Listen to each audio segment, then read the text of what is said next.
Hello everybody, this is Tip Top MTG here today with another Magic the Gathering video. Now in today's video, we are going to be looking at Magic's upcoming set, Strixhaven School of Mages. Now today, a ton, and I mean a ton of information and news, and just tons, was revealed, and so you can expect a lot of videos to be coming out today. I've decided I'm going to do them in smaller sections, that way you can watch just what you want, rather than covering it all in one big video.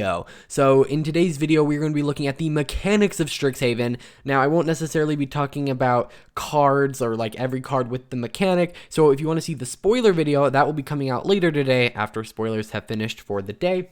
And there'll be lots of other stuff coming out today as well. So why don't we just jump right into this? Starting off, we have Learn and Lessons. So these are kind of two different things, but they're kind of the same thing as well. So you'll notice a lot of spells throughout the set have the lesson type, and a lot of them are colorless.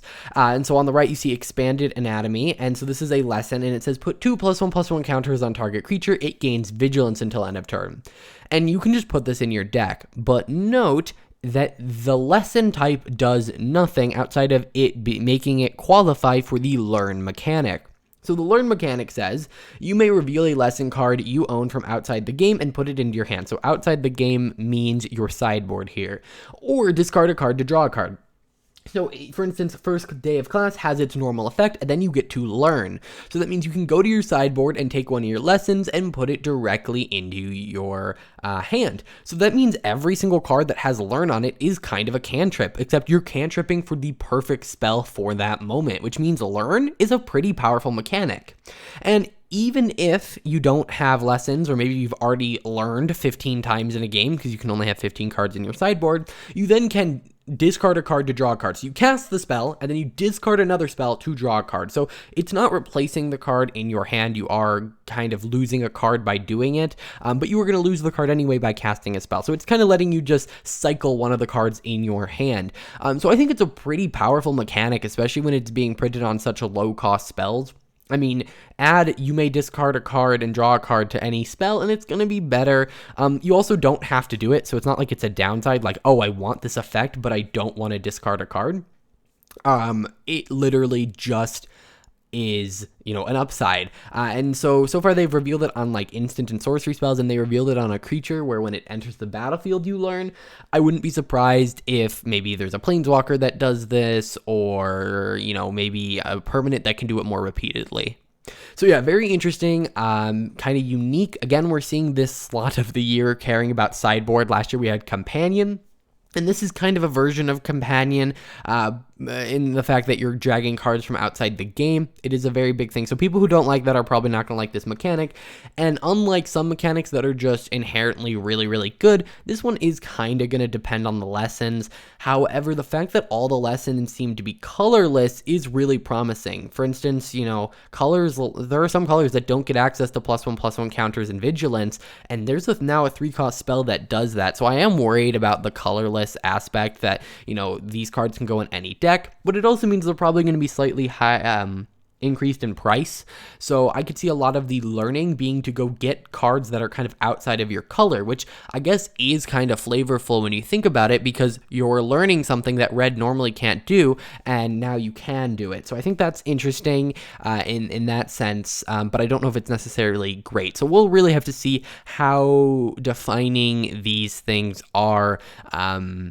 Yeah, again, I can't really tell you it's going to be an amazing mechanic until I see it, but I will say that learning the fact that you can discard a card to draw a card may make it popular in combo decks, as it helps you filter through your deck, and especially if one of those combo cards is a lesson, then you also can go tutor for that as well. So definitely interesting, but yeah, we'll have to see really what the cards look like. It's not like it's just a busted mechanic inherently, kind of like Companion was.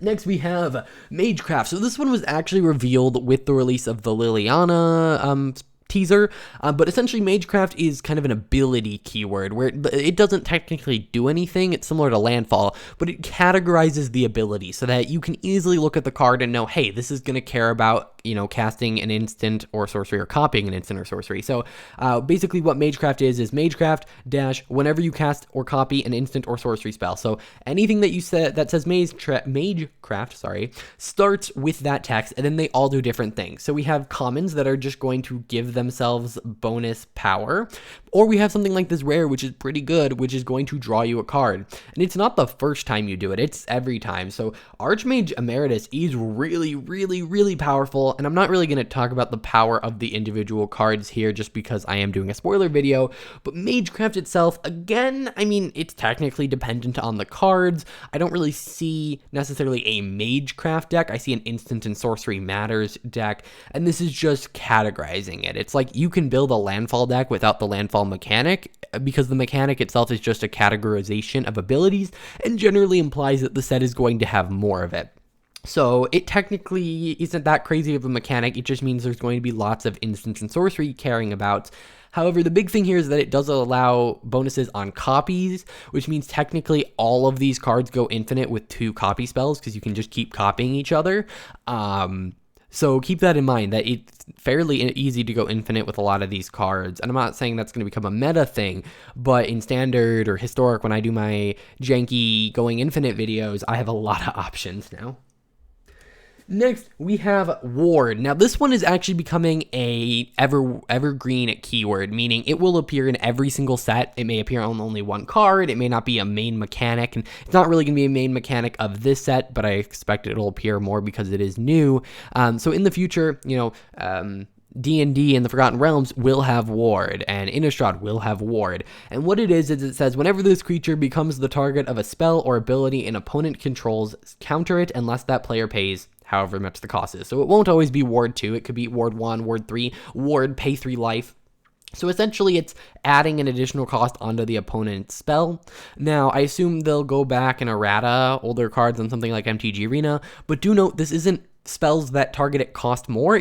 They're allowed to cast the spell, but it'll get countered, which there is a pretty big difference, especially when it comes to Magecraft being in the set where, if you have something that says Magecraft deal 1 damage to an opponent, and your opponent has a creature with Ward, and maybe you can't, if it was a price increase, you couldn't target it, but here you can at least cast it, and it will get countered, but you can still cast it, so keep that in mind. It also means that uncounterable spells, you don't have to pay that upcharge, so it won't necessarily go and replace every single instance of it, because it does affect things, but I assume this will become more common in research and development, or basically card design, where hexproof is maybe too much, but Ward is pretty good, and I think it's a pretty fair mechanic. And then last, we have modal double-face cards. We've been having these for the past 3 sets. However, they are not evergreen, meaning they will not be in every set. I don't believe there are going to be any in the next set, D&D Adventures in the Forgotten Realms. So yeah, pretty interesting. I want to talk a little bit, not about modal double-face cards, because I feel like most people know how they work, but if you don't, you can play either side of them. So they're double-face cards. Normally in the past, you would start on side 1 and flip it to side 2 using something on the card, but these, you just play which side you want. Now, they said the modal double-face cards, first off, we have Will and Rowan being double-face modal double-face cards, but then they said the head of each school is going, or each school is going to have like a 2-color thing. So for instance, this is Lorehold, the red and white one, and they're actually supposed to be opposites, which I find a little bit interesting, because they said they wanted to design these instead of the synergy between colors. Like Golgari cares about the graveyard because green and black care about that. Izzet cares about instants and sorceries because red and blue care about that. But they want to talk about the differences. So what are the differences between red and white? And so you'll see that with the cards, the modal double-face ones are supposed to highlight those differences. That's what they claim it does. So yeah, I find that a little interesting, because a lot of the time the modal double-face cards I like are the ones where you can play either side, versus this feels more like you're gonna play this for one side or the other, not both.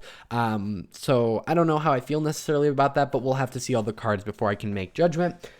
They're also not all legendary creatures. We've already had this one revealed, which is half creature, half sorcery, which seems really, really good in like a a Magecraft deck where maybe you don't have any payoffs for it and you just want the creature.